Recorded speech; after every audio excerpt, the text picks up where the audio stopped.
ఎందుకంటే మొట్టమొదటగా కడుపు నిండితే తప్పనిచ్చి ఆ తర్వాతనే చదువులు గుర్తుకొస్తాయి.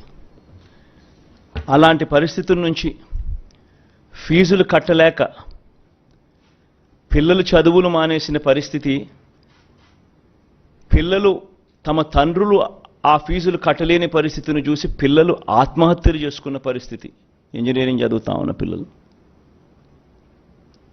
ఇవన్నీ నా కళ్ళారా చూసా.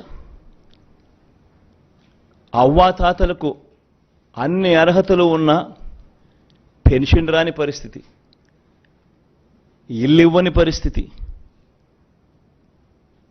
రేషన్ కావాలన్నా మరుగుదొడ్లు కావాలన్నా సబ్సిడీ మీద ఇచ్చే లోన్లు ఇచ్చి అరకొర ఆ ఊర్లో ఇద్దరికో ముగ్గురికో ఇస్తా ఉన్న వాటికి కూడా ప్రతిదానికి లంచం లంచం లంచం, వివక్ష వివక్ష వివక్ష.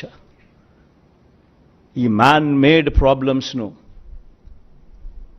రాజకీయ నాయకులు సృష్టించిన ప్రాబ్లమ్స్ను, రాజకీయ పార్టీలు సృష్టించిన ప్రాబ్లమ్స్కు,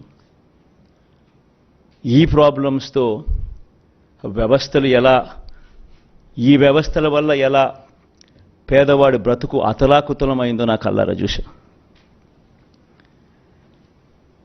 2019లో మన పార్టీ అధికారంలోకి వచ్చినప్పటి నుంచి ఈ రోజు వరకు ప్రతి అడుగు కూడా నేను చూసిన ఆ సమస్యలకు సొల్యూషన్ వెతుకుతూ, ఆ సొల్యూషన్ను మేనిఫెస్టోలో పెట్టి ఆ సొల్యూషన్ను తీసుకొస్తూ ఈ 58 నెలల పాలన సాగింది. కోవిడ్ లాంటి మహమ్మారి 2 సంవత్సరాలు పూర్తిగా రాష్ట్ర ఆర్థిక పరిస్థితులు అతలాకుతలమైన, రావాల్సిన ఆదాయాలు రాకపోయినా, అనుకోని ఖర్చులు పెరిగిన, ఇవన్నీ జరిగినా సాకులు చూపలేదు. మేనిఫెస్టో ఇంప్లిమెంట్ చేయకుండా ఉండడానికి కారణాలు వెతుక్కోలేదు, సాకులు చూపలేదు. ఎన్ని సమస్యలు వచ్చినా, ఎన్ని సమస్యలు ఉన్నా